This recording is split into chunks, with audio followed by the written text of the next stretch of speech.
Hello, welcome to or back to the channel. My name is Brittany if you are new here, and we are diving in to a conversation today. I saw some drama play out online, drama within the spiritual community, and I want to talk about it. Not that I want to dive more into the drama or add to the drama or anything like that. My intention with this video is not to tear down either of these women, but there are things that I feel this situation has brought to light, and I think it's important to look at and it's important to talk about. I feel like these two women are acting as intense mirrors, and I feel like we can learn from what's playing out. So that's my intention with this.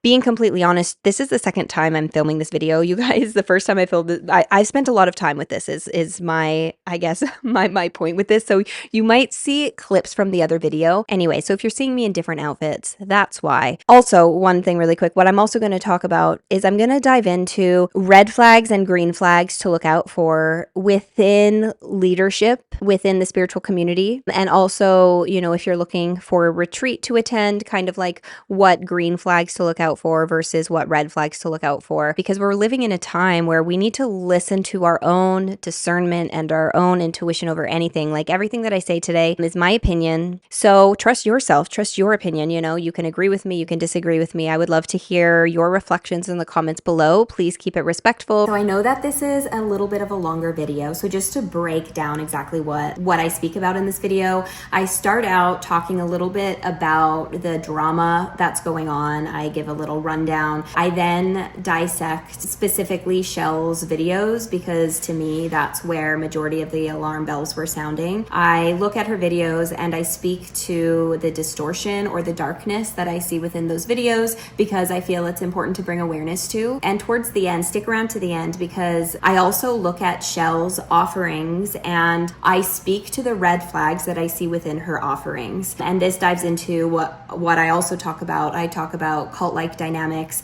red flags, green flags, and what to look out for just within the spiritual community. So I'm going to get into a few important topics today under this umbrella here that stemmed from this drama that was playing out. Essentially, there's these two women online and I saw this drama that started to unfold between the two of them. One of them, she goes by Mama Shell, I believe, Mama Shell, and she lives in Costa Rica on this land called Seva, and she's lived there. I believe she moved to Costa Rica in 2019. Do you know what? Let me show you this video that I came across earlier today. Gives a little background on Shell.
Sucks.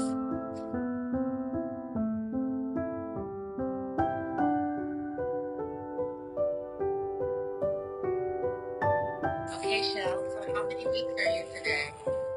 3. How do you feel?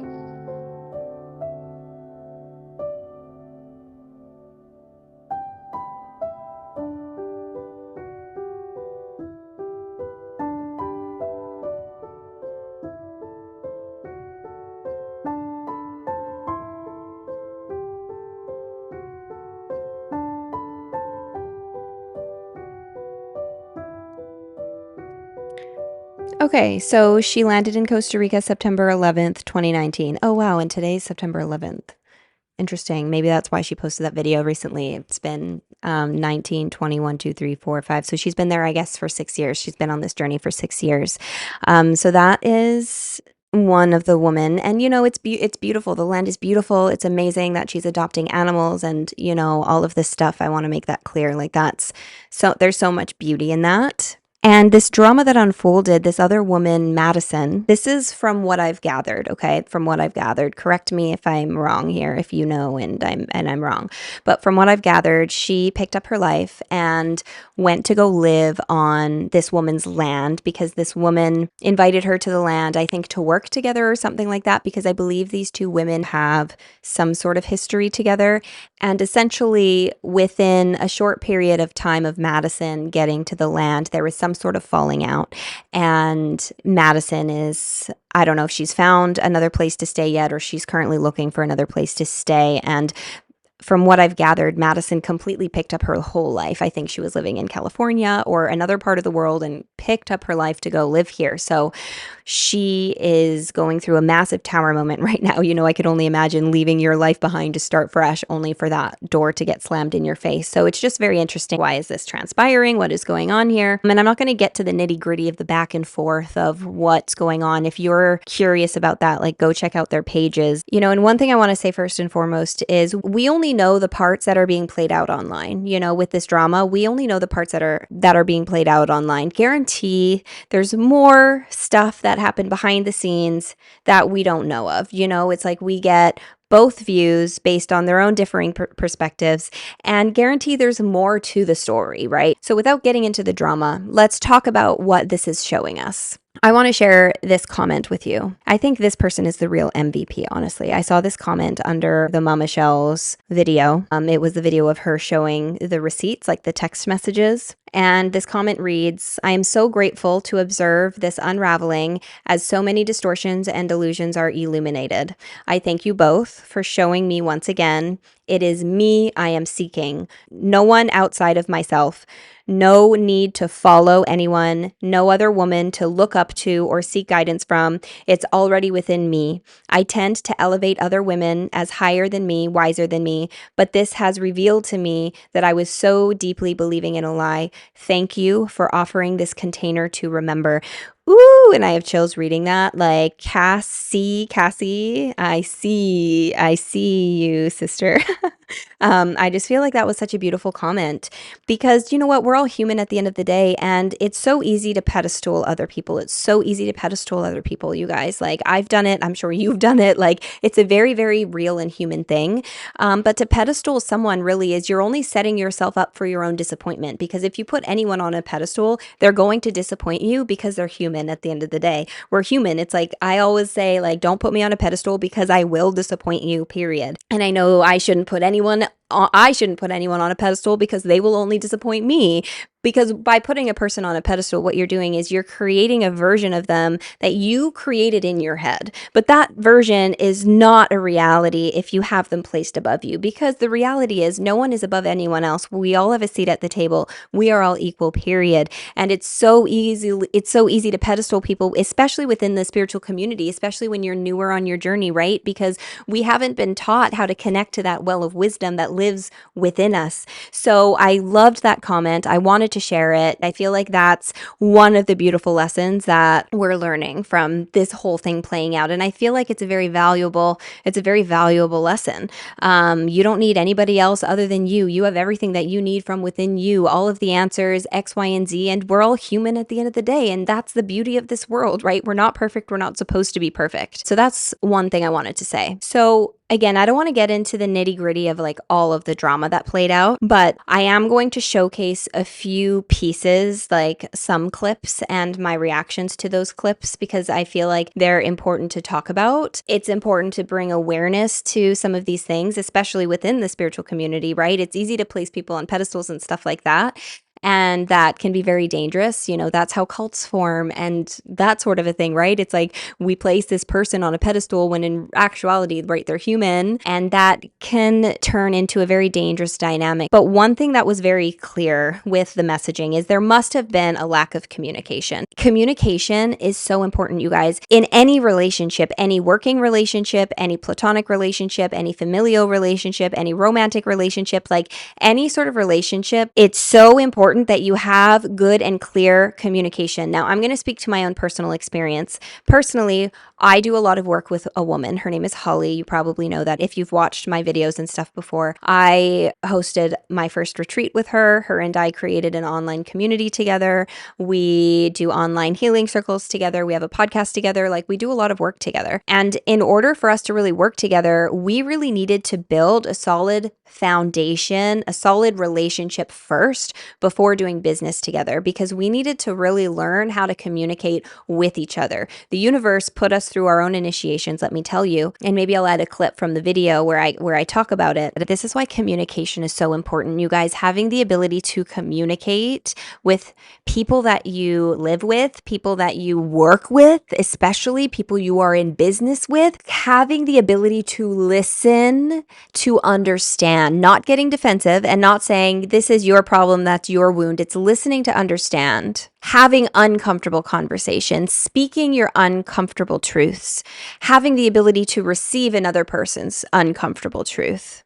So having the ability to reflect is so key and so important. What I'm seeing with this whole thing playing out is there must have been lack of communication. If you're going to work with somebody, you best believe you're able to communicate with them. You better believe that they're also somebody that has the ability to listen to you, to hear you, to understand you. It's like I would not do work with someone unless I knew them. And I'm grateful that the woman that I do a lot of work with, the universe has put us through our own initiations together to have that communication.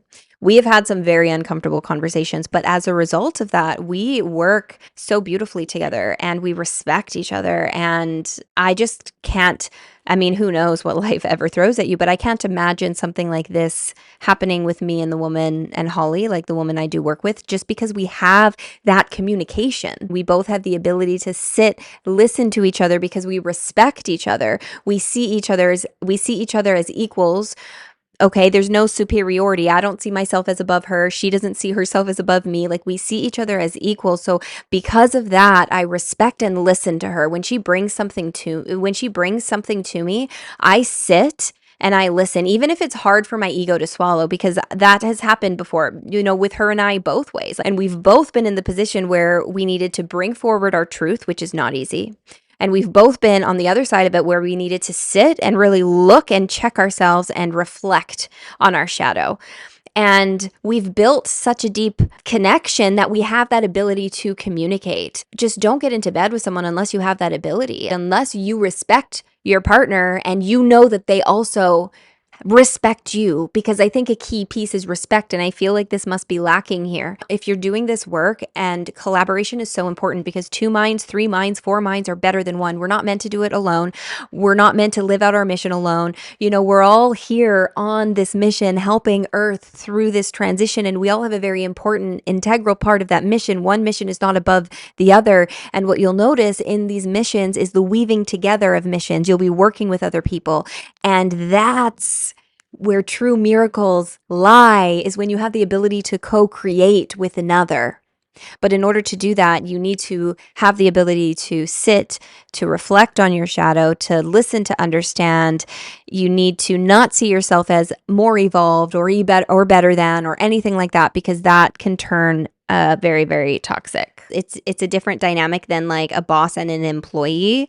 You know what I'm saying? And if you're in a position where it's like boss and employee, and like the employee has to, listen to what the boss says because the boss is in charge, that's fine. There's nothing wrong with that. But that has to be set and clear from the beginning. If it's a partnership and it's like equal give and take, it's really important to really respect your partner and really listen to what they're saying. And in order to listen and take in what they're saying, you have to have respect for them. So there's a difference between like a partnership where it should be equal give and take, listening to each other's ideas at an equal rate, respecting each other's views and opinions because you see the value in each other's views and opinions, right? That's a true partnership, as opposed to boss, employee. Both are fine dynamics, but they're different dynamics. And the communication needs to be set before entering into any said agreement or any said collaboration with someone. Like, that needs to be clear first and foremost. So there are a few things that I want to dissect with the videos that Shell made. This is not me trying to attack her. or anything like that. I felt called to watch her videos after I saw the receipts that she posted, because if I'm being honest, my opinion based on what I saw in front of me. We don't know the full story. We can kind of piece together what we think happened, but at the end of the day, we don't actually know what happened. With that said, with the receipts, what really rang alarm bells for me personally, which is what I'm going to speak to, was the verbiage used by Shell. Now, I didn't know who Shell was before this. I knew who Madison was because I followed her on TikTok years ago. And then I think something happened to her TikTok or something like that. And it's funny, only like a couple weeks before this all played out, I came across her Instagram page and I threw her a follow because I, remembered her from TikTok. With that said, her and I are not like close or anything like that. I just knew her as somebody else that posted about spirituality online, which, I do. So because of that, though, I knew that she did work with Shell, but I didn't know who Shell was or anything like that. So this is my first impression of her. And seeing those receipts, what for me caused alarm bells was the verbiage Shell was using. I'll show you a clip here, but Shell uploaded receipts. The green is Shell. There was a few like red flags that I noticed in this conversation that prompted me to go watch the YouTube videos that we're going to look at in a moment here. I think it's great that you and Corey have collaborations together. Maybe that was the purpose of this whole experience, but it will not happen here on this land. This is my queendom, and I do not need your illusions of authority in how I operate it. I welcomed you into this space as an offering, not as an equal voice in its governance. Am I saying that right? Governance. The distortion lies in your illusion that 3 months here grants you access to the legacy of my land. My choice in your exit from this space is final. If it's ever in your cards, you may one day feel the weight of carrying something as magnificent as this place, and only then would your advice on structuring a temple hold ground. Your illusion that you know what's best here is rooted in trauma bonding with a few guests. I don't care about your following, your clients, or the abundance you think you bring. That delusion is why you cannot stay. Your ego, imagining this queendom is yours to govern, is beyond comprehension. So this was honestly screaming red flag, red flag, red flag to me, because this verbiage here, such as my queendom, there was just certain things that I'm like, the distortion lies in your illusion that 3 months here grants you access to the legacy of my land. I was like, whoa, like this sounds a little like this person has a God complex, is what I was gathering from this little short conversation snippet. I'm not going to read through the whole thing, but there's a few things I want to point out, this being one of them. So this was already like sounding the alarm bells. And we're going to get into that in more general terms as well in a minute, what to look out for when, wanting to sign up for a retreat, what red flags to look for and what green flags essentially to look for. And reading this, I'm already kind of like, this woman to me feels like she has a bit of a God complex, which is something that in the spiritual community, a lot of people develop. I myself was there at one point. So I'm not like pointing the finger at her. I get it. Trust me. There was a point in my journey where subconsciously, it's not conscious, but subconsciously I was developing a bit of a God complex. And thank God I had some people in my life to speak truthfully and honestly with me. And I was able to really sit and reflect. And that was a massive tower moment. I'm laughing now. This is like years back, but like, I see it now, but in the moment, I didn't see it. I did not see it. I was blind to it. And at that time in my life too, I had good intentions genuinely. So this is not me saying this woman here doesn't have good intentions. I believe that she does. I watched a few of her things and she has some deep, deep, deep trauma, as a lot of people do. So my point with this is not trying to say like she doesn't have good intentions or she's an awful person. That's not true, but I see a God complex starting to form here. And that can be very dangerous, especially people who are in leadership positions. It can perpetuate a lot more harm than good, even if their intentions are pure.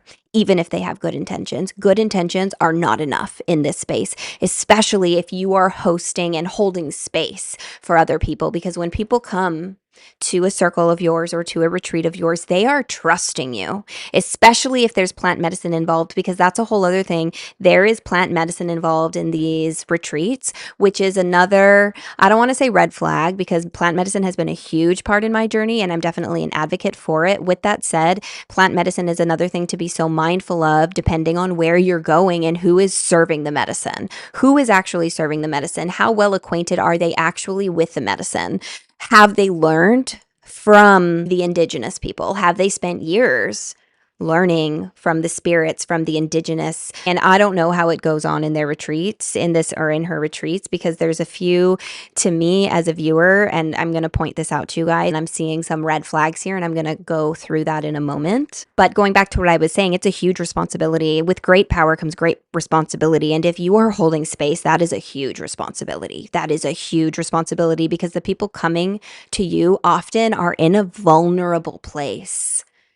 And it is so easy to take advantage of people that are vulnerable. It is easy to take advantage of people that are vulnerable unconsciously, right? If your ego is in the driver's seat unconsciously, you could be subconsciously taking advantage of these other people without realizing it, even if your intentions are pure, even if your heart is in the right place.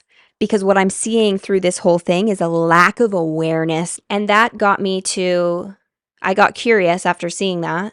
And I wanted to watch the videos that she made. I wanted to hear more of her perspective, get a better idea. And after watching her videos, for me personally, I saw a lot of shadow playing out, in my opinion. And this is not me pointing the finger or shaming her for that. Like, we're human, like I said, at the end of the day. But I do think it's important to bring awareness to some of these things. So I am going to show a couple of those clips. So I'm going to play this on 1.5 or 2 times speed, just for the sake of time. Hi, welcome to Oracle of Shadows. I'm Shell, your host. This is episode 1. We're going to be dismantling illusions, calling shadows to the surface. This is not your love and light spiritual bypassing podcast. So this is your podcast where I take my lived experiences, which are absolutely endless, and I bring them here. And I bring them front and center so I can dissect myself. And my intention is to support others as they're also navigating this elevation, because elevation occurs when we expand and we go through the tunnel of awareness and we take radical self-responsibility. Expansion happens. So, in something I just want to point out here, it's like there's a lot of truth in what she's saying. You know, I'm not disagreeing with what she's saying here, but I'm seeing like a lack of, for example, it's one thing to know something logically, but it's another thing to integrate it. And what I'm seeing play out here is a lot of knowledge, a lot of spiritual knowledge, but a lack of embodiment and a lack of integration. I'm not interested anymore in being palatable. And as someone who has a strong voice and a strong belief in truth, it's shocking even for me to know that I have been playing small. And I wrote a book. It's called The Shadow Work Bible. That's my second book. And this is another thing we're going to get into. She wrote a book called The Shadow Work Bible. That screams red flags to me as well. To label anything Bible as Bible, that insinuates that it is the truth, it is the only truth, and you know the best. That's my take on it, at least. And I think that that's a huge red flag. It's about my experiences here in Costa Rica. I've been here almost 6 years to the day. And in those 6 years, 3 different times, I have looped into a karmic cycle of unworthiness, of believing that I am not capable of holding the legacy that is Seva, where I live in Costa Rica, the project that I guard and the land that I steward here. This is my mission.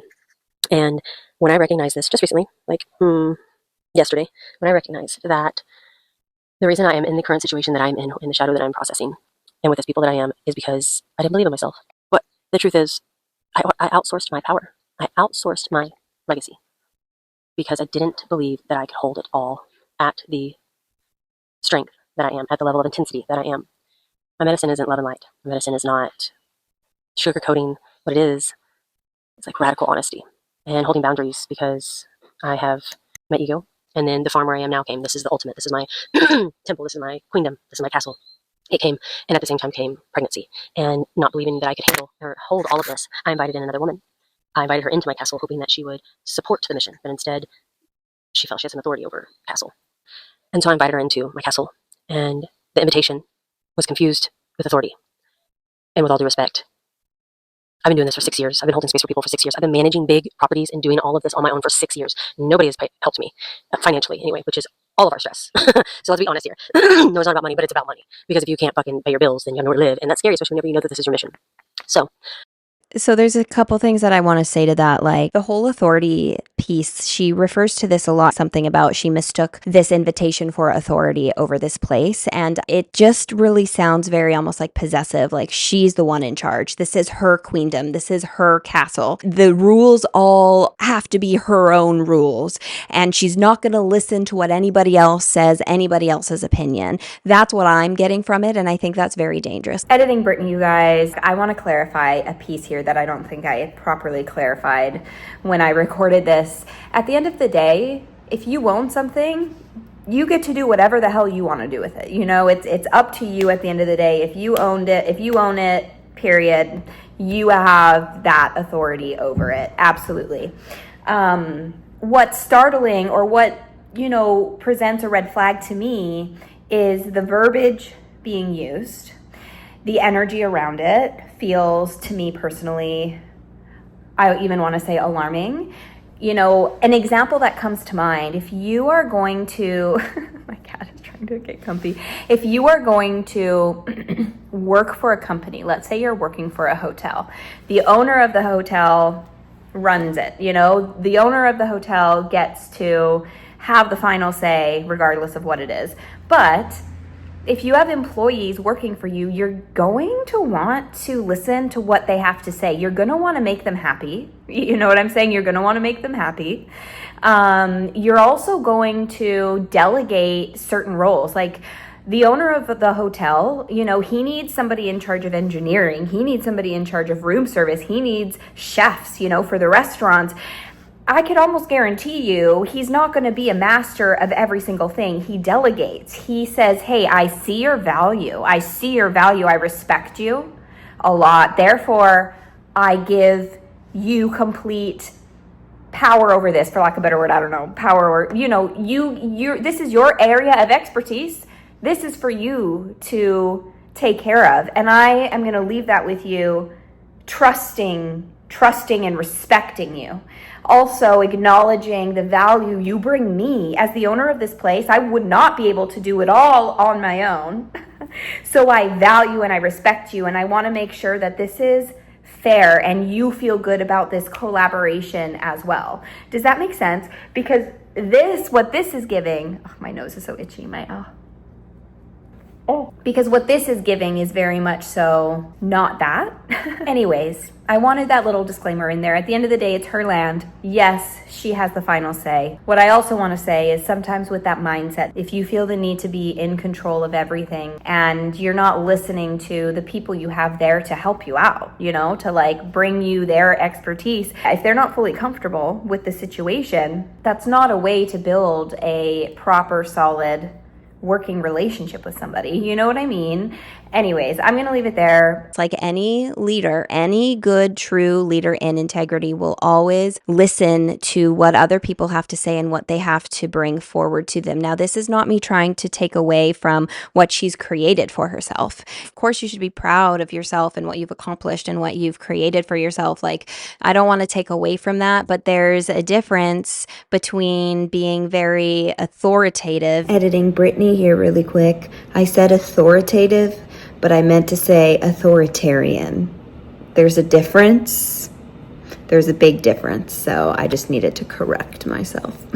It's giving dictator energy. This is my land, my queendom. If you come here, you abide by my rules. Me. I'm the one in charge. I'm the one who has done this for 6 years. And to me, that's a very wounded mindset. It's a mindset of needing control. What this is giving is hierarchy, and she's putting herself above, and that to me is toxic. I decided that her wanting to change my queendom was threatening my ability to hold this castle and this queendom. The verbiage that's being used here just really feels off to me, and it feels like she doesn't have the ability to take criticism. It feels like she projects that back onto the person. She said before, you're the one that has the wound. I didn't inflict the wound on you, but you're bleeding all over me.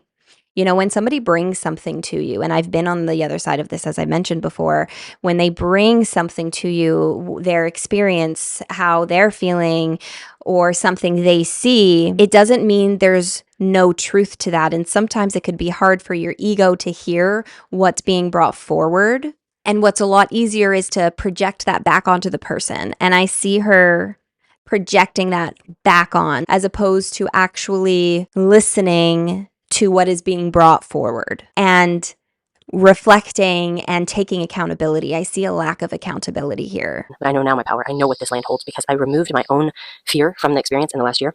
And I'm able to see clearly. I feel like the universe has blessed her with this land, absolutely, and that's definitely for a reason. And what I also believe is sometimes when something enters our lives, our ego attaches on to what we think it's supposed to look like, or our ego will attach onto a vision, or maybe we'll get a glimpse of what the future of it is supposed to look like, but then our ego is really difficult in trying to figure out the how and manage the how, like manage how they're going to get to the vision, when in reality sometimes the universe shows us a little vision of the future and then we let go of the how, because the how is often very, very different than what we believe it to be. And when we push and try to make things happen, that's like trying to swim upstream. And I've been there before many times where the universe shows me something and then I'm like, okay, I have to make this happen now. And then the way I'm trying to make it happen is so not aligned because I'm forcing.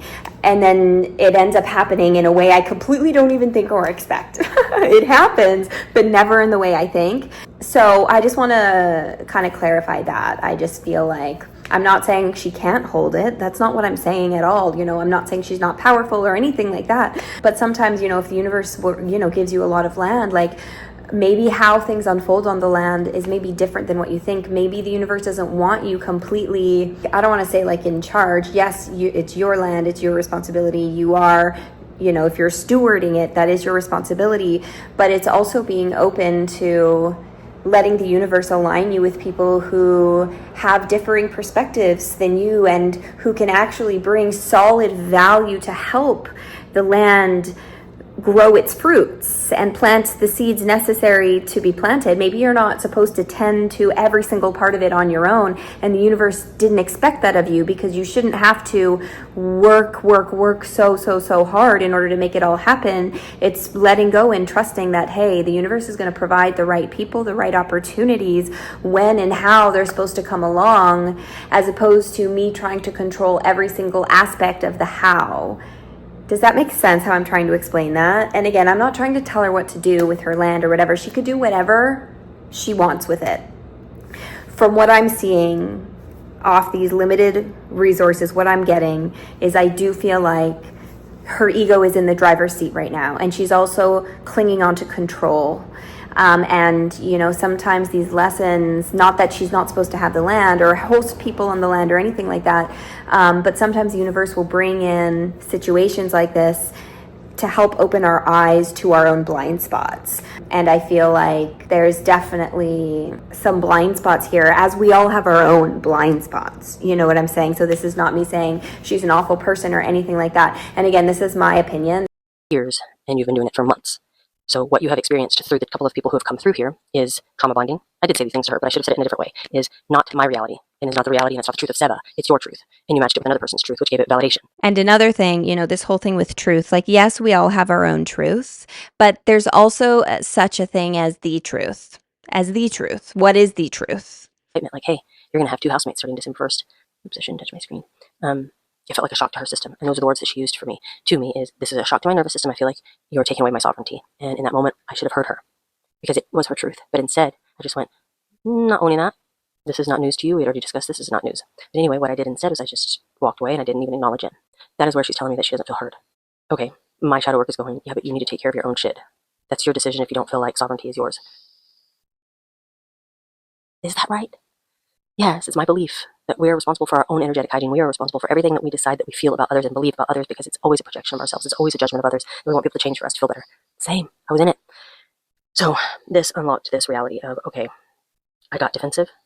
I saw that 3 different times now that I've lived in Costa Rica, I've outsourced my power because I didn't believe that I would be able to carry everything that I was holding, everything that I knew that my mission was. I thought, in that time, in that moment, in that version of myself, I can't carry this all. I need to help. I need to outsource. I need help. If somebody's coming to you and saying, I feel like you've taken my sovereignty, because I don't know the nitty gritty details, but what she's sharing here is she's saying, oh, you're going to have a housemate as of this date. Like, yeah, that would be a shock to my nervous system if I didn't know exactly, Do you know what I'm saying? Just for somebody to tell me like, oh, somebody else is living with you all of a sudden, like, what, wait, what? And she says that Madison knew that. Did she? I don't know. Like I said, I don't know the nitty gritty details. But if she's coming to her and saying, this is how I feel, just in general in our lives, if somebody's bringing us something, it is so important to meet them and to listen to what they were saying and then reflect on that.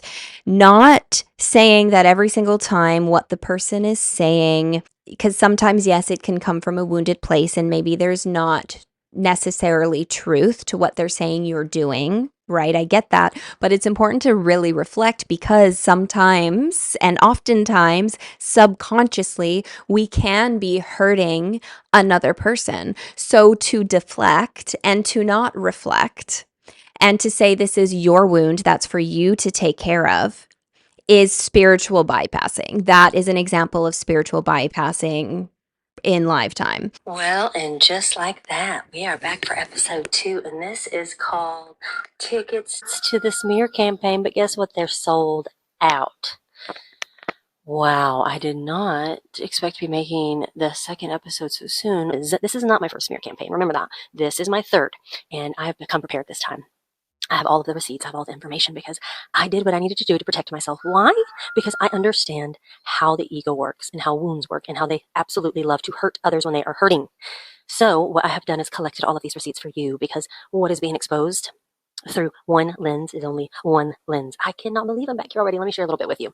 I am living on my farm, Seva, in the top of a mountain, Costa Rica, extremely secluded place. And there is a woman living here that I invited up here who got a little too comfortable, was confused my invitation and hospitality with the authority to adjust or at least request request that I change so that it can make her more comfortable for being here. I don't operate that way. Hi. Did we just meet? I don't operate that way. However, there was a version of me that was weak enough to do that. And she was the one who invited her up here. That version of me is no longer here because why? I birthed a baby and then I rebirthed myself and I recognized who I am, where my value is. This time, I'm ignited. This time, I'm birthing a version of me that will never ask, again, the wrong person for support out of fear. I will align with the people who can hold what I'm holding here. I can align with people who are doing at least as much as I am because someone who has never even owned a home, has never even run a property, none of that, has never had a baby, and done all of those things all on her own, you have no fucking idea what it's like to hold this level. And I do it. This is giving again. I am better than you because you haven't owned a home and I have, because I have birthed a child and you haven't, because I have this land and anyways, X, Y, and Z. This is giving superiority and I see ego displayed in this. In a different way than I've ever done it before because I'm not in fear anymore. And what I see is that power is something to fear from someone who has nothing. So what they want to do is they want to break yours down. They don't know that they want to do this. She genuinely believes that she is doing something to help others because her and other people trauma bonded over who I am. With the mastery of the shadow, does not want anyone to change. The mastery of the shadow sees people for where they are. They call out the misalignment, which is exactly what I did, but then I did it with a way less grace than I would have liked to. So I don't know if she's saying like the master of the shadow or mastery of the shadow. Like if you think you're a master, you've lost it. Like there's a saying, it's like as soon as you think you've mastered something, like that's when you know that the ego has taken over because we are never a master of anything as humans, especially something as complex as the ego, something as complex as the shadow. As soon as you think that you have mastered something.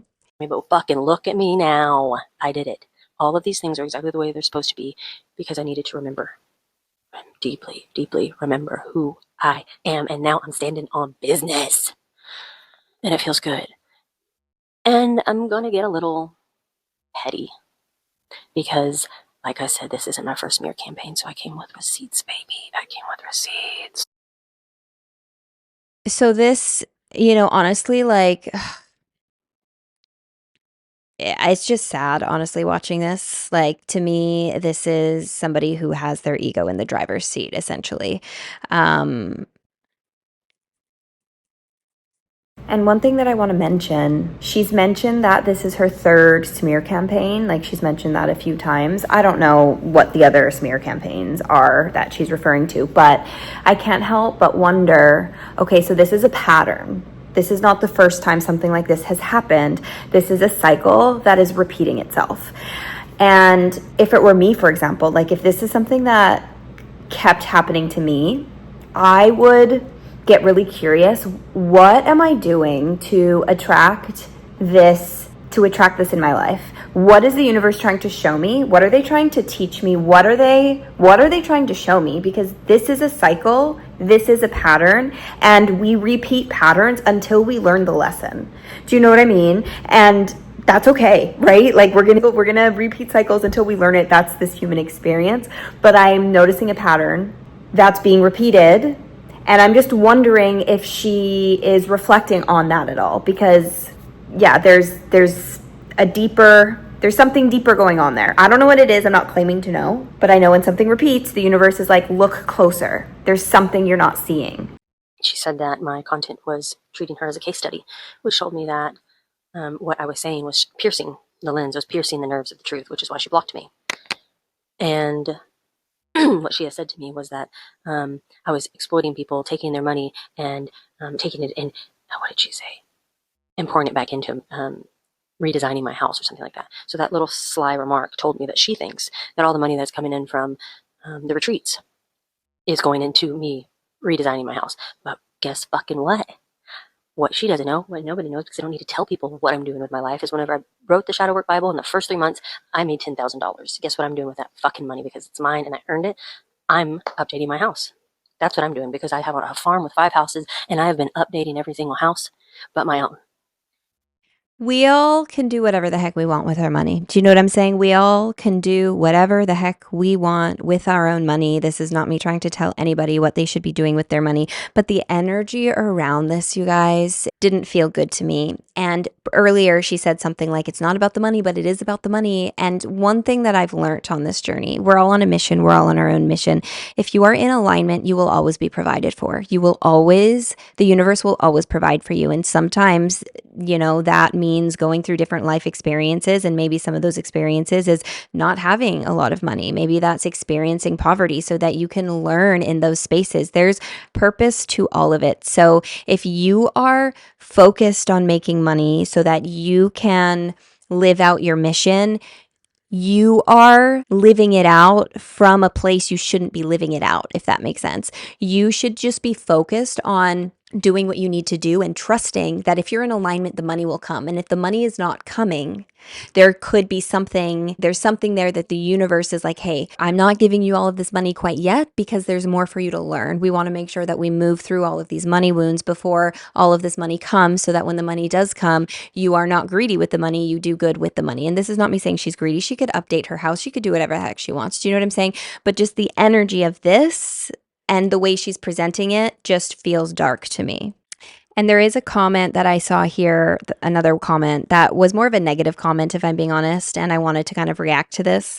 So this comment reads, I've looked at both sides from what you both have posted, and I could immediately feel her immaturity. So that she's posting this on Shell's page, and she's talking about Madison. I've looked at both sides from what you both have posted, and I could immediately feel her immaturity and her whole show of being spiritual. People like her can't handle other people's boundaries, and the fact you guys are just not aligned. Even after stating that, she gets so defensive and immediately gets ugly. It's gross, and why people have sisterhood wounds. And when these fake spiritual people then have the audacity to say you have a demon attached to you, girl, I have heard and seen demons. Shell definitely does not have an entity. Some people have so much entitlement, and it's big in the spiritual world right now. I'm so over it. I'm sorry you had this person on your sacred land and have to deal with all the internet crap. When I viewed her posts, my intuition was immediately like, oh, she's posting all of this for attention. Just more views and likes to keep up the ego. Sucks. Praying for healing for both. So much drama. So if I'm being honest, this comment, just kind of like what's playing out is more women now tearing each other down through the comments. Like, she is tearing Madison down, and this is one that stood out to me. I didn't read through all of them though. Like, I'm sure there's other ones as well. And a couple things I want to say to this, like, not trying to point the finger at her here. I cut out her name. I'm not trying to like draw attention to her or anything like that. This is other people now, outsiders, regardless of who you agree with, because I've seen comments that agree with Madison, I've seen comments that agree with Shell, and seeing this comment is like, it's like feeding on the drama that's going on. It's like, okay, let's feed this, let's tear her down even more. I'm going to tear her down even more. I'm going to give fuel to the fire. What this comment is giving to me is gossipy energy, kind of like in a high school setting when there's a group of 3 friends, let's just say, or not even friends, right? Let's say there's a group of 3 girls and 2 girls start talking about another girl behind their back. That's the energy of this comment. It's feeding into the drama. Now, there's a difference between that kind of an energy, a gossipy energy. There's a difference between that and talking to someone about what's going on in your life, but in a way that's not tearing another person down behind their back. This comment is an example of the sister wound playing out. The sister wound stems from the patriarchy. Okay, the sister wound has been around for centuries. This is nobody's fault, but it's a very real wound that is ingrained so deeply within us, which is why women gossip. It's a live example of the sister wound. So what's playing out is not why people have sister wounds, it's a result of the sister wound. So I also disagree with the comment saying this is why people have sister wounds. This is a result of the sister wound. And yes, stuff like this will make the wound deeper. Everyone is entitled to their own opinion, but what this person could have done is say, hey, Shell, I see you. I'm sorry you're going through all of this. Just know that I'm with you. I agree with you, as opposed to saying stuff like her immaturity and the whole show of being spiritual. It's like gossipy. Do you know what I'm saying? I just wanted to break that apart. Again, everyone is entitled to their own opinion on this, and it is public, right? It is public, so everybody can say, comment, whatever they want. I just felt called to bring this comment forward to showcase that sort of an energy, because there would be a difference between that and going to Madison's page and giving her constructive opinion on Madison's page herself. Because there's also a difference between talking behind somebody's back and going directly to the person and saying what you want to say in a constructive way to that person, as opposed to gossiping behind their back about it. Or in the world of the internet, giving your constructive opinion online. You know, she said sister wound, but this is also a result of the sister wound, in my opinion, playing out here. I just want to say, I know that there was some comments that were tearing both women down separately. There's a difference between giving your opinion, giving constructive criticism, saying what you want to say, because they have made this public. Therefore, it is kind of our business now, because they made it our business. Because it was made public, you have the right to comment on it, to say whatever. But there's a difference between saying what you need to say or what you want to say in a constructive way and tearing a person down. And I want to say, I realize that both women are probably receiving those types of comments. I'm using this one as an example, and I don't think either of them should be receiving these comments, regardless of who I even agree with. I don't think we should be tearing anybody down. I'm just using this comment as an example. Also because this woman who commented mentioned something about demons, which I'm going to speak to now. And, you know, let's talk about demons really quick. This is why I wanted to speak to this comment in particular.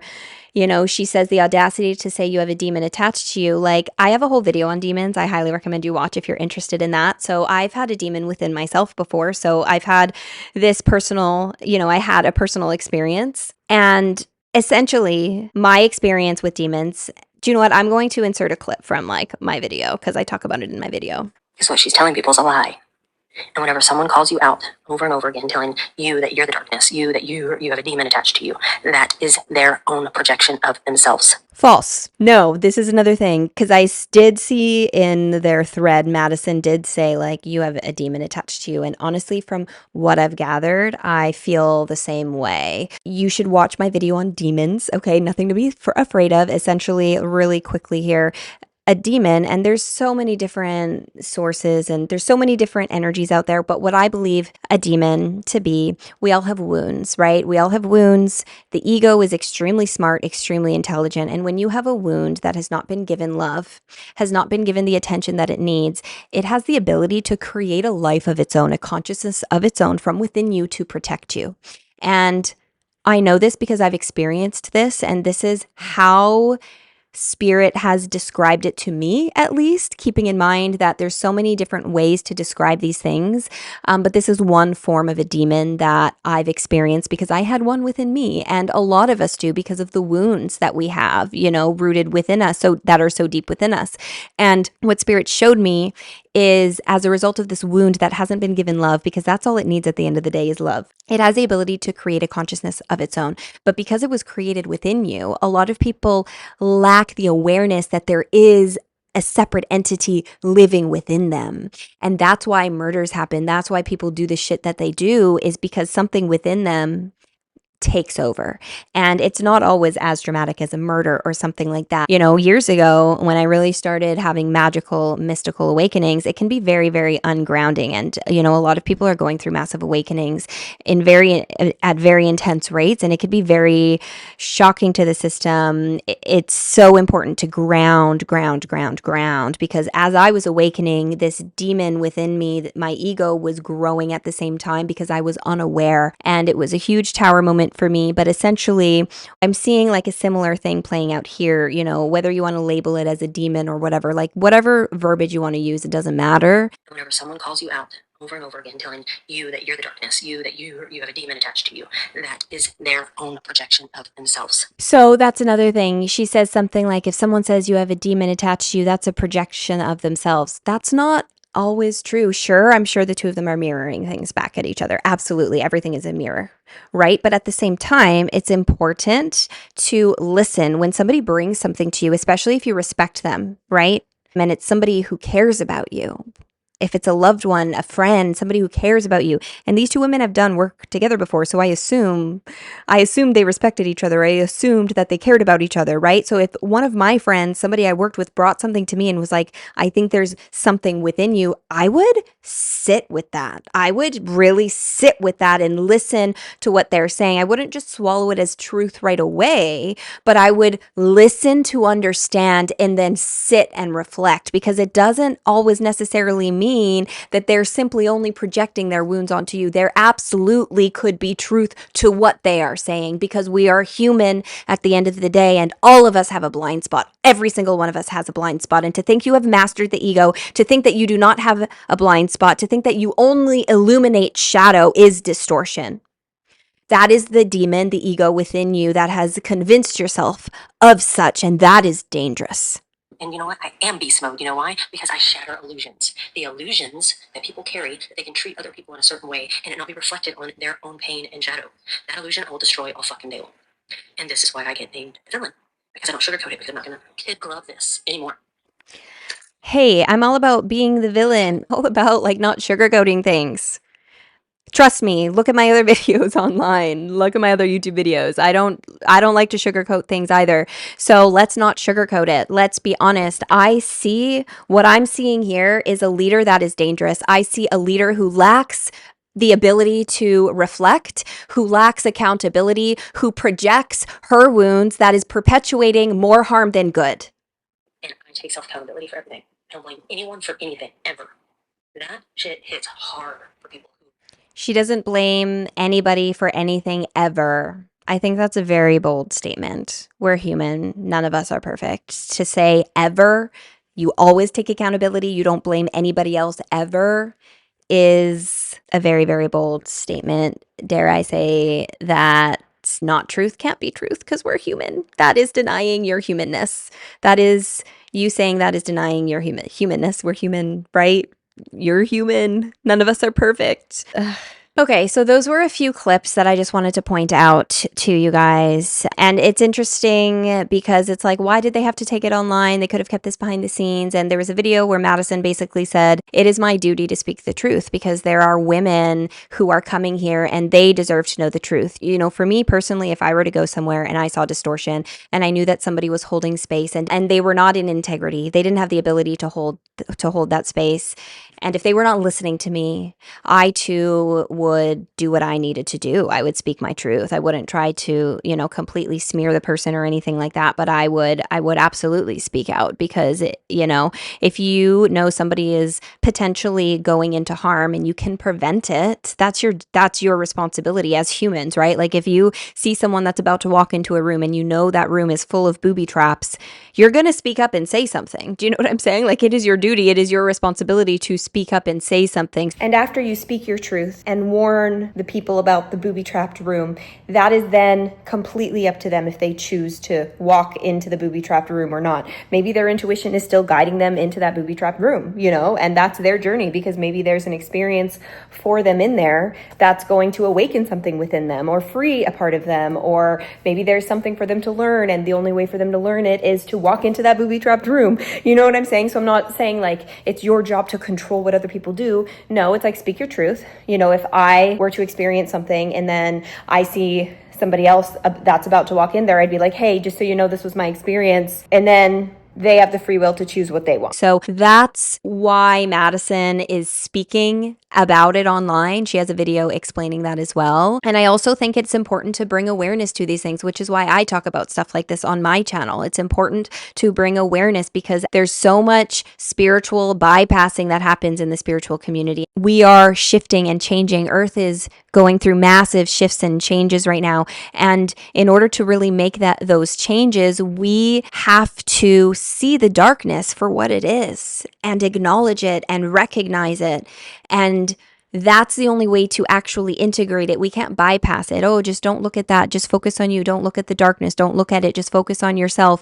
That's spiritual bypassing. It's like if you were to bypass the darkness from within you, you're not actually evolving. Do you know what I'm saying? And the ego is tricky, you guys. I have a whole deep dive on the ego here on my channel. I recommend you give that a watch if you're interested. I really dive deep into the ego. I'll have that linked along with my demon video linked in the description below. So I'm not going to dive too much into the ego, but essentially the ego is so tricky. We're human at the end of the day. We're human. We're all human. We all have our blind spots. We all have the shadow. Every single one of us. And as soon as you think you've mastered it, you've lost it. And the ego is tricky. It is so tricky, man. It is tricky. Even if you've done a ton of work on yourself, even if you've been in the healing space for years and years and years, it is absolutely still possible for the ego to seep its way in there without you fully realizing it, which is why it's so important to use your own discernment and to trust your intuition when it comes to following leaders or listening to leaders, because even as leaders as well are just human, right? We're just human. Every single one of us are just human at the end of the day. It's so important to connect with yourself and your inner voice over anything, because that inner voice will tell you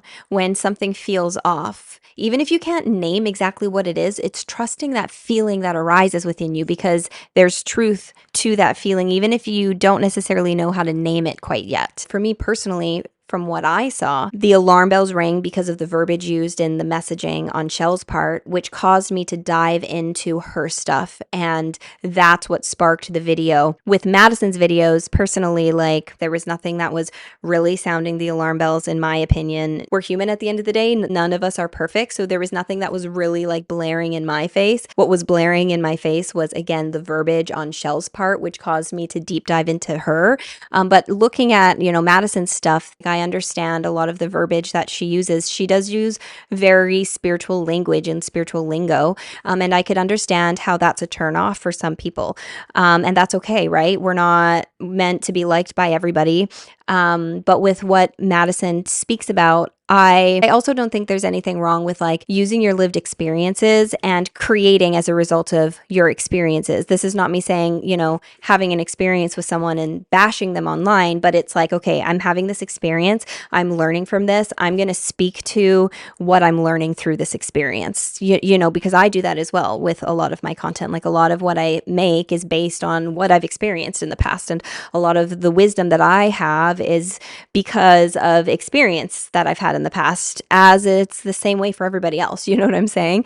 In my opinion, what I see, Madison was maybe stuck in the darkness for a bit. She wasn't seeing clearly, and she's awakening to it. She's starting to see it now, and she is taking what's happening and she's expressing herself online, and the wisdom she's gaining, she's creating as a result of it. Like the videos I've seen, I don't see her naming anybody. You know, if somebody were to have no idea what was going on and they were to come across her video, they would have no idea. Does that make sense? If somebody that had no clue of the drama were to come across Madison's video, it would just be a video of wisdom that Madison's sharing. Because we're following along with the drama, we know what the catalyst was to these videos that she's creating. There's a difference between smearing somebody online and saying this person is da da da da da da da, this person, and really smearing their name. There's a difference between that and taking that experience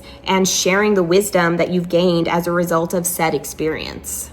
I'm going to show you one video of Madison's just as an example, and you can see that yes, she's using this experience as a catalyst. You can tell that she's learning a lot, but in the video itself, she's not smearing anybody's name. So if you were to come across this video and you had no idea of the drama, this video doesn't hint at any sort of drama. It's just her creating through lived experience, and there's nothing wrong with that. Hey fam, I want to show you something that Spirit's been showing me. This is for myself, every spiritual practitioner on the planet. This is very, very important in the realm of ethics and reverence to the Almighty. It's a pattern that's ancient, a pattern that looks like light, but it devours itself from the inside out. It's the architecture of bypassing. When someone speaks about their pain, their abuse, their confusion, and instead of being met, they're told that it's their burden, it's their karma, it's their lesson. The responsibility is shoved back on the person, the receiver of the bypass. Something sacred in that gets hijacked. The weight of the lived 3D harm, the pain, is placed back on the person who was harmed. Their truth becomes diluted and their sovereignty hijacked. This is not God. This is not love. We cannot pretend and play God. This is Luciferian architecture, distortion disguised as light. In this spiritual space, even language gets twisted. Words like gaslighting, accountability, and love, they're bent out of shape until they lose their meaning. The focus shifts from the human heart that's in front of us, that wants to be held, into intellectual arguments, debates about smoke and shadow. People who are operating in this, they don't realize that they're feeding off of life force. In this way, the system begins to consume itself. The bypasser floats above and untouched, while those who are in pain, they sink deeper into confusion. The cycle repeats, feeding on itself like a snake eating its own tail. The light collapses inward until nothing remains but the ego. This cycle is not about spirit, it's about image, it's about ego, it's about control of how other people perceive you. It's about preservation of self. It's saying, my comfort matters more than your truth. My peace matters more than your pain. This is the inversion. This is how distortion spreads, by refusing to meet reality in the now. But there is another way, and a way that dissolves distortion rather than feeding it. Witnessing. When someone speaks about their pain, you don't need to fix it, you don't need to explain it, you don't need to reframe it. You only need to meet it, to honor the human experience as sacred, to honor the divine in their own return to home, to let the truth stand without trying to make it palatable. This is what starves the snake. This is what restores sovereignty. This is what returns us to God. So my prayer is this, that we recognize when the light has turned inward on itself, that we refuse to feed the cycles of bypass and consumption of life force energy. We remember that our task is simple, to meet each other honestly. The human experience is holy. to let trust breathe in the open. Because when truth is witnessed, distortion dissolves. When sovereignty is honored, respected, God is revealed. Be very mindful where you're hijacking people's sovereignty and their truth in the name of positioning yourself with more authority and more knowledge with the savior complex. It is self-devouring and it's Luciferian. It leaves people feeling more confused, with more illusions, and feeling like their pain of their lived experience is their fault and their responsibility. Smoke and fucking mirrors. It's not right. It's not ethical. Anyways, I don't think that Madison is doing this just for attention. I don't think she's doing this just for attention. I don't think Shell is doing this just for attention. You know what I'm saying? I really don't think that. I think that they're acting as an intense mirror for each other. I think that they're acting as a mirror for us who's watching this play out. I feel like we all have our own shit to deal with on our path. And at the end of the day, we don't know the full story. But I'm going to show you a clip from the other video talking about the red flags and the green flags to look out for just in the spiritual community and when looking for a retreat to attend. So I'm going to be looking down at my notes here, and I really just want to speak to true guidance versus cult-like dynamics. And this is something that's really important to keep in mind if you look to go on a retreat or whatever, because what I see forming here with Shell is very culty. You know, she's having people come live on her farm. She's hosting retreats, and not that that's a bad thing. Community is amazing, and we love community. Don't get me wrong. I would love to live on a plot of land with my family around, with my loved ones around. Absolutely. There's nothing wrong with that. But from the energy I pick up from her, this is my queendom. I'm the one in charge here. That gives cult-like energy. And it's kind of like, if you don't listen to me and abide by my rules here on this land, you're in the wrong, you know, and that's a red flag. So I'm just going to look at some of these notes here. So true guidance empowers you to trust your own intuition and sovereignty. Always. The leader will always empower you to trust yourself over anything. Number one. Two, a leader with true guidance encourages questioning, exploration, and independent thought. Three, hold space without forcing beliefs or practices. Four, is transparent about their intentions, money, and structure. Everything is all up front. And we're going to show, I'm going to look at Shell's offerings because there's a few red flags that I see. So I'm going to give you some like real life, again, live examples of like red flags, like what I personally would stay away from. Four, the leader will embody humility. They have the ability to reflect. They have the ability to listen, to understand. They have the ability to acknowledge when they're wrong. A leader admits mistakes. They recognize that they're human, and they're always learning and always willing to learn. They also will be focused on service. And it's important because, you know, a lot of these false leaders is what I want to call them, people that are not actually in integrity. Their intention might be good. They might say that their focus is healing and service. A lot of them say all of the right things, but it's the energy behind it. It's the energy behind it that you really need to watch out for as well. And sometimes the verbiage of what as well can be red flags. You know what I'm saying? I'm not saying it can't be, but oftentimes these spiritual leaders, they know what to say. They dress up everything that they're saying with all of the fancy lingo, with all of the fancy words. So it's really important to feel so that you can see through that and really listen to what the energy is telling you. But a good leader will focus on service, healing, and collective growth, not personal glorification. Trustworthy leaders encourage critical thinking and personal discernment. Trustworthy leaders celebrate when somebody outgrows them or goes their own direction. There's no clinging. There's also no control. Trustworthy leaders create a safe environment where you feel fully safe. There's consent and emotional regulation. And trustworthy leaders will share tools that foster independence, not dependency. Okay, that's a big one as well. They will share tools that foster independence, not dependency. And they model integrity. Like they walk the walk. They walk the walk. They don't just talk the talk. And you can see that through their actions and how they live life, how they human. So some cult-like dynamics and some red flags. Let's get into those. So cult-like dynamics, like the leader will demand loyalty. They demand loyalty to them as opposed to your own truth. They use fear, guilt, or shame to keep people in line. Manipulation, essentially. They also will suppress questions or criticism. They don't know how to take it. They don't know how to handle it. Their ego gets activated, right? They then project it back onto the other person. Oh, this is not me. This is not me. I'm just a mirror right now. It's your own wounding. Don't spill blood all over me.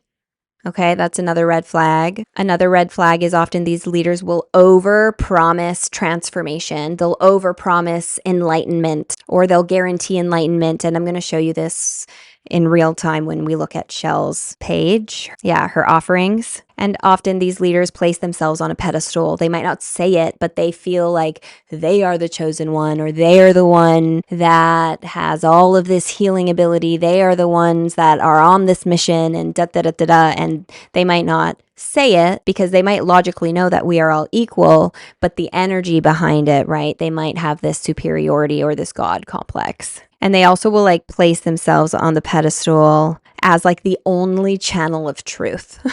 When really you hold truth within you. We all have access to that same well of wisdom, every single one of us. So some other red flags too, it's like lack of transparency when it comes to money and like that sort of a thing. Another red flag is like they're attached to being admired.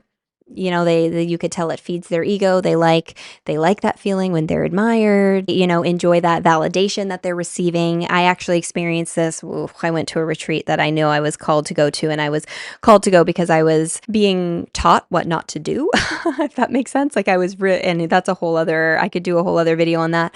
But basically what I really saw was all of these people there really put these two retreat leaders, one in particular, on a pedestal, and I could see how all of these people were giving their power away to them, and the retreat leaders were soaking it in.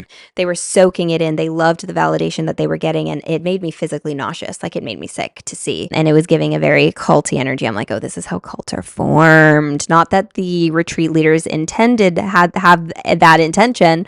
Do you know what I'm saying? But that's what the energy was giving, and I was seeing it play out in real time, and I was like, oh, this is really crazy. And a lot of people, majority of people there, were blinded to it. You know, another red flag is if they overly use spiritual jargon to bypass, you know, to not take accountability. They fluff up everything they're saying with all of this spiritual lingo. So yeah, those are a few like red flags, green flags to kind of look out for. And all of this prompted me looking at Shell's offerings. I looked at Madison's offerings, and at the time of me looking at it, she didn't have any offerings, so there was nothing for me to really dig into and look at. But Shell has a lot of offerings.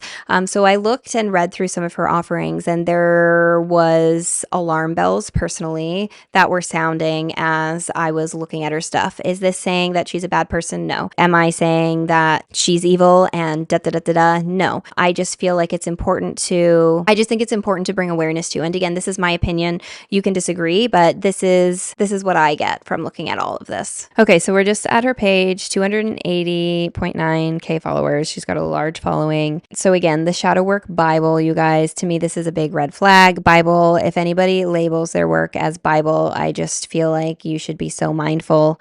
Let's take a read through this. A self-guided awakening course for those here to remember. This is not a journal, it's a resurrection portal. The Shadow Work Bible is a self-guided course disguised as sacred text, designed to dismantle false identities, restore your energetic alignment, and return you to the truth of who you are. Through 22 multi-dimensional chapters, you'll move through deep shadow excavation, energetic recalibration, and soul remembrance. This is chakra work through truth, not performance. Pineal decalcification through clarity, not supplements. This is the course for the ones who are done bypassing and ready to awaken.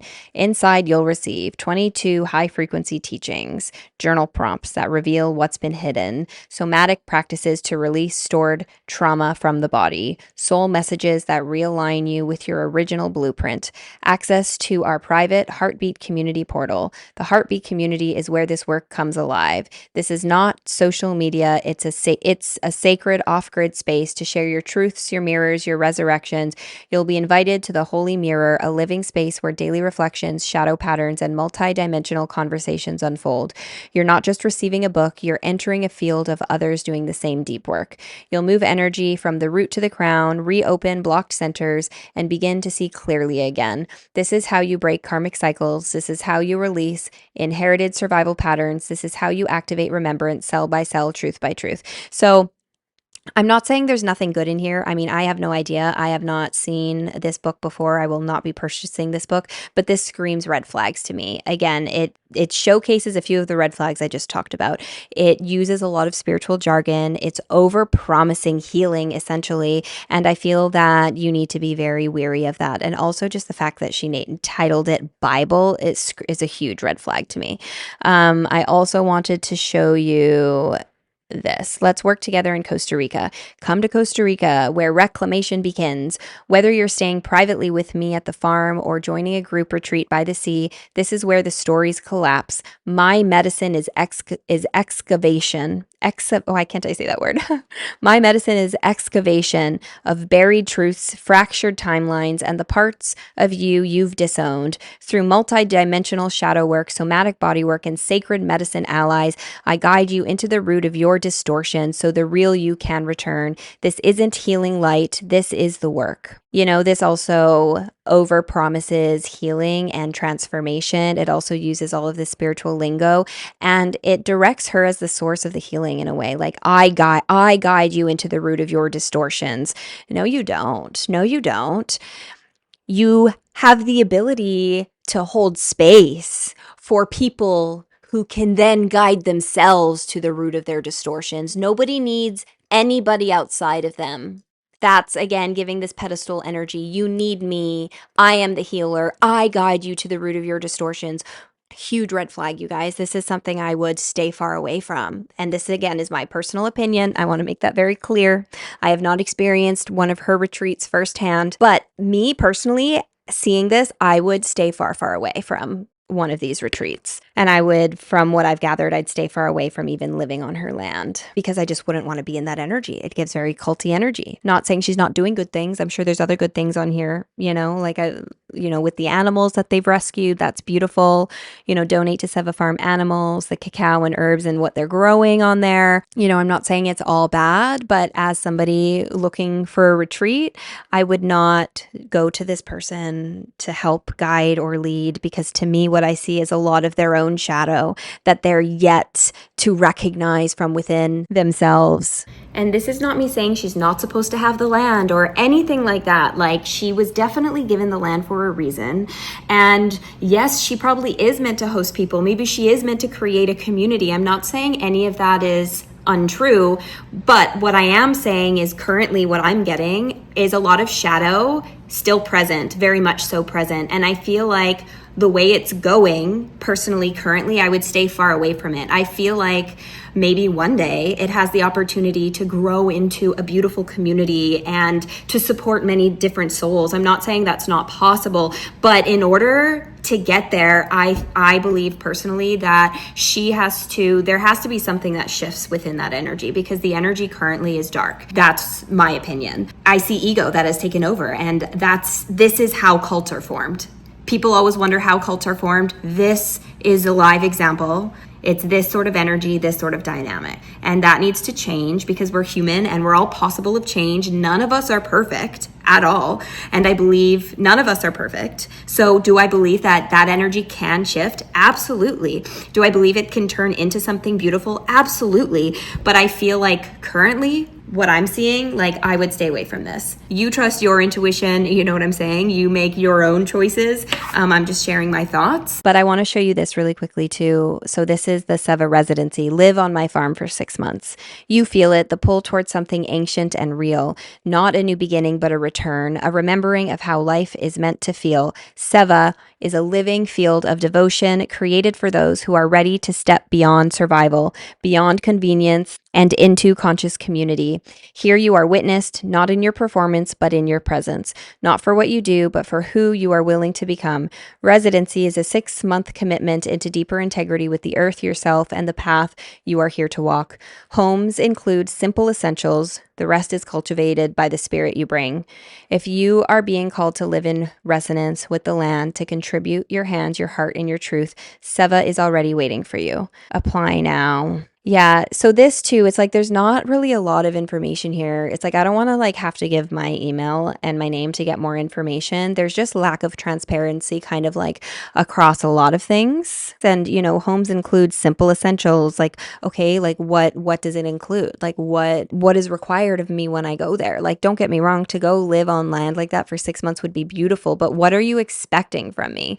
Yes, if we're living in community, of course everybody plays a role in that, but again, it's just giving this like cult vibes. There's lack of transparency, and yes, you can get more information via email, but I don't think that you should have to give your email to get more information for something like this. I feel like if you're going to go live somewhere for 6 months, there should be more available to you already. So, based on what I showed you, just like the stuff like on her website and stuff like that, like you see the red flags that I was talking about, the inflated language, phrases like where reclamation begins, like who are you to say that their reclamation begins there? What if their reclamation has already begun? Because it probably has already begun. There's just things that really felt wrong in my body. If anybody is selling you that, like, I'm going to guide you to the root of your distortions, I'm here to heal you, I'm here to do this, I would stay far away from that person because you have the power within you. It totally makes sense if you want to sit in a space, in a healthy, safe container. There's a difference between holding space for somebody and saying, I'm going to be the one to take you to those places. Like everybody has the ability to take themselves to those places. It's a matter of surrendering and allowing them to go there, which might take time to get there, but that's the journey. You know what I'm saying? That's the journey we're all on. But what that does is I'm the one that takes you to the root of your distortion. Even if though you're not saying it energetically, that's creating hierarchy. And it is saying, I am the one to lead you, to guide you here, because you cannot do it on your own. That's what it's implying. That's what the language and the verbiage implies. And like there was a lot of over promising on there. And personally to me, it felt more like selling transformation as opposed to realistically holding space for it. There's a huge energetic difference between somebody who is trying to sell you something. And she even said in one of the clips, it's not about the money, but it is about the money. Right there, that tells me all that I need to know. If you are pursuing something so that you can make money, so that you can hold something, the energy is off. You should be, if you're on a mission, you will be provided for. If you're in alignment, the money should come easily, and that's, I know there's nuance to that, but being on this journey, it's not about how can I make money to then do this. It's trusting that, okay, this is my mission. I don't know how I'm going to get there. I'm going to take the small steps and I'm going to trust that the universe is going to bring me the money. I'm not going to have to overwork and try hard for the money. That might be my ego in survival, right? And that's coming from a wounded place. That's not coming from a heart-centered place. That's not coming from a place of integrity. It's not coming from integrity. It's coming from a wounded place. And distortion lies within that. The energy can be off. The energy is off with that as well. And essentially it's building something on shaky ground. And that's what I see here. Again, she said it herself. It's not about the money, but it is about the money. Editing Brittany here, really quick. If you're on a mission, because I too feel I am on a mission, and I know a lot of people feel that they're on a mission. If you are on a mission and you have gotten glimpses of what that mission is supposed to look like, it's surrendering and trusting that you will always be provided for, knowing that that form of provision, right, that form of however the universe is providing for you might not always look like money, right? It might not always come in the form of money. It can sometimes come in the form of unexpected supplies. It can come in the form of people.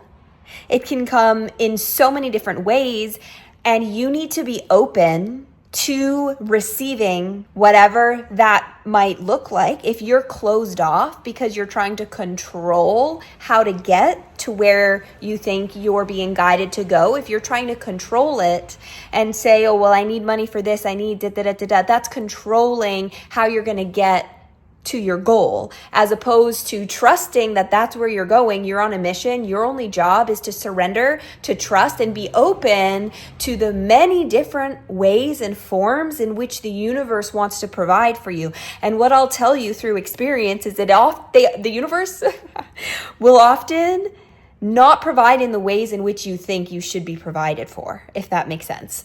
Now, I understand that we have to live and we need to feed ourselves, but often what I see in the spiritual space is when people awaken to their mission, they force it sooner than maybe how it should actually unfold naturally, if that makes sense. Sometimes the universe will show you this is what you're meant to do, or this is something for you down the line. And as humans, the ego is like, oh my God, I need to create that and I need to make it happen right here, right now, as opposed to allowing the journey to unfold in its own divine timing, because we have free will here. So if you have this amazing download and you're like, this is my mission, and you start taking action toward it, I'm not saying you shouldn't take action toward it, but you should take inspired action toward it. If you're taking action toward it from a place of survival or from a place of needing to make money to make it happen, that's not coming from the right place. And it's hard to do it the other way because it might take a lot more time for the mission and for everything to play out. It might be years and years and years and years and years, 10, 20 years in the making, as opposed to 6 years in the making, as opposed to 3 years in the making. Does that make sense? And also, I really don't like the ambiguity around the medicine. It's a huge red flag. You know, she talks about sacred medicine allies without diving into what we should know. Sacred medicine allies is extremely vague. People deserve clarity on what exactly is being offered, especially if plant medicine is involved. And you guys, I could go on and on and on about this. Like, I don't know how it works at her retreats, at her land, because again, it doesn't say. There's a lot of ambiguity around it. So I don't know if she is serving the medicine or if she's actually bringing somebody in, because that makes a huge difference as well. Personally, I don't believe she should be serving medicine. And you know what? Who am I to say that, right? Like, Brittany, who are you to say who should be serving and who shouldn't be serving? And I hear you, but this is my opinion. So I'm going to just, give you my opinion. Medicine, to hold space in a medicine ceremony, to hold space in general, with or without medicine, is a huge responsibility.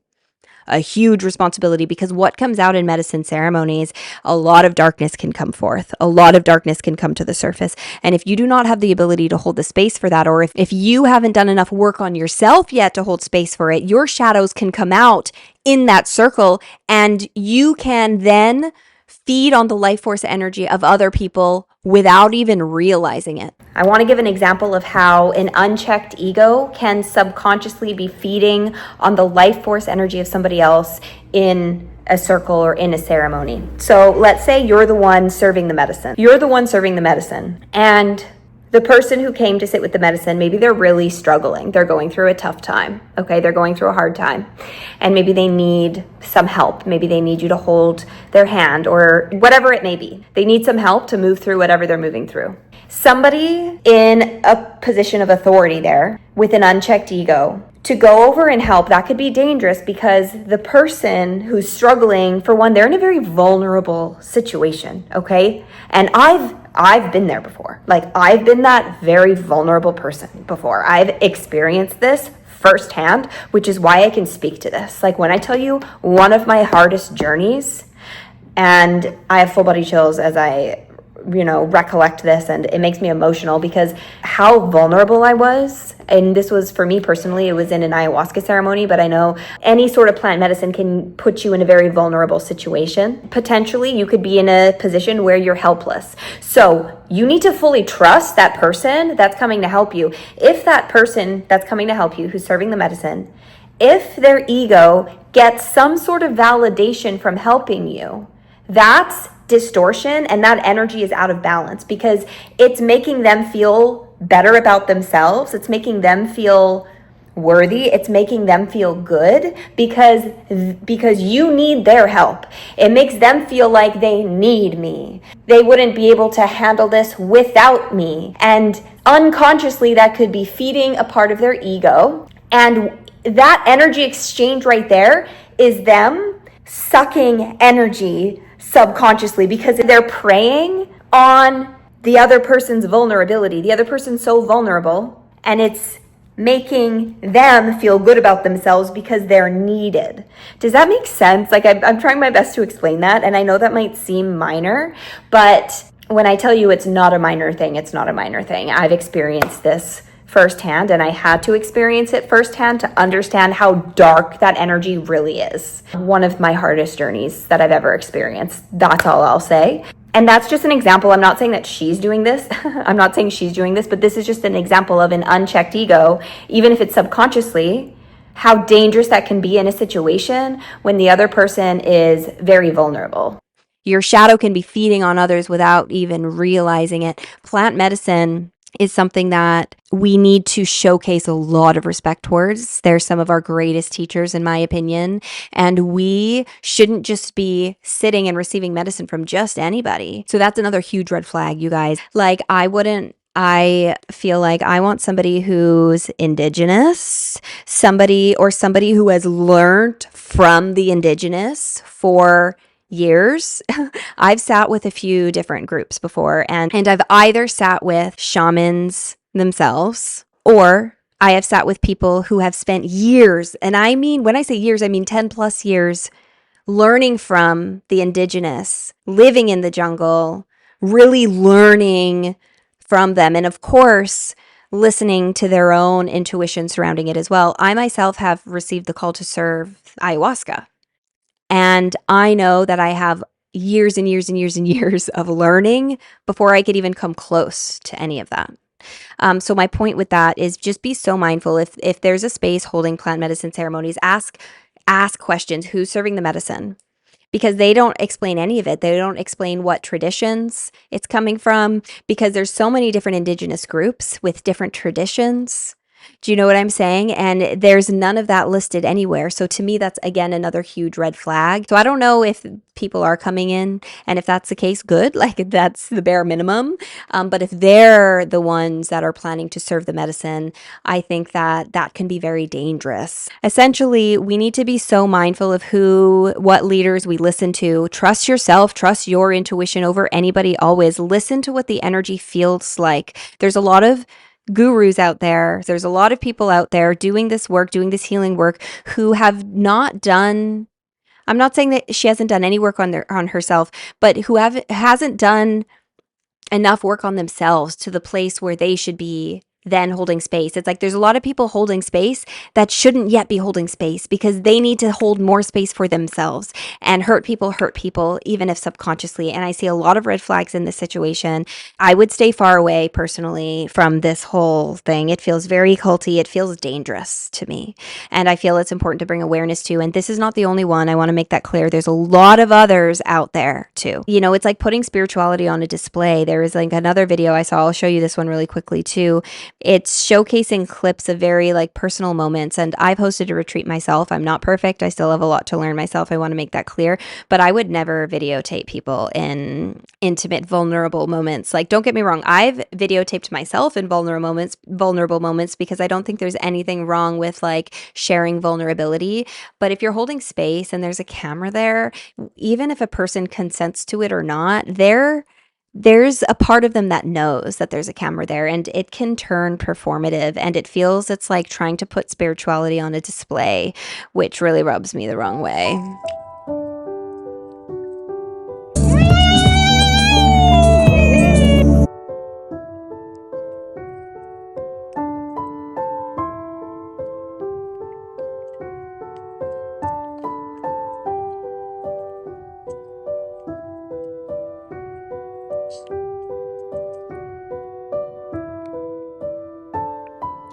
Okay, so not like every clip there was bad, obviously, but there's definitely clips there that I feel it felt very performative. So I'm going to leave it there. Let me know what you guys thought of this video. My Mac is about to die. Okay, I'm just going to finish it up here. My laptop was about to die, and I was like, I don't want it to get cut out with my voice recording, so I'm going to leave it there.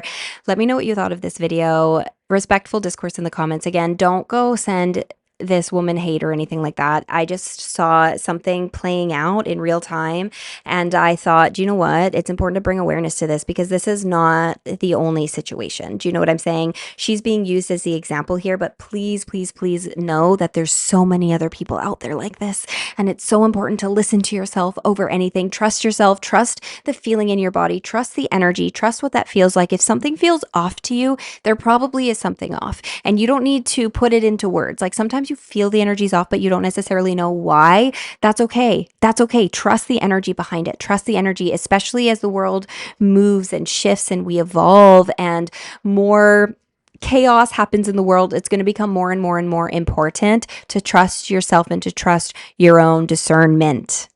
Okay? You have everything that you need to know from within you. You have a well of knowledge within you. We all have access to the same well of knowledge. You don't need to receive it from anybody else. Nobody is above you. Okay, I'm sending you so much love. If you liked this video, subscribe, hit the bell notification so you know when I post more videos. If you like this video, I have a lot of other videos similar to this where I kind of like call out distortion and I invite integrity. So check out that playlist if you're interested. Check out my demon video if you're interested. Check out my ego video if you're interested. If you want to support my channel, I do have a tip jar in the description below. Never expected, but always appreciated. It really does help me out and it helps me create these videos that I love to create. Another way to support me is to engage, like, share, comment, subscribe. I also have 2 guided channeled meditations that I created that you can purchase if you're interested. So that's another way to support the channel. One is like $3.33. The other is $4.44. So if you're interested, you can get those meditations in the description below as well. Speaking of plant medicine though, you guys, I got my little mush earrings on. And I am a brand ambassador for Flodos, which is a company that I genuinely can support and get behind. I feel that this company is in integrity. I've mentioned them before. If you're interested in mush microdosing but don't know where to get it from, I highly recommend. And if you use my code, it does support me and it gives you a free starter pack with your first purchase. But trust yourself with plant medicine. It's not for everybody. And yeah, that's it. I'm sending you all so much love and I'll see you in the next one. Bye.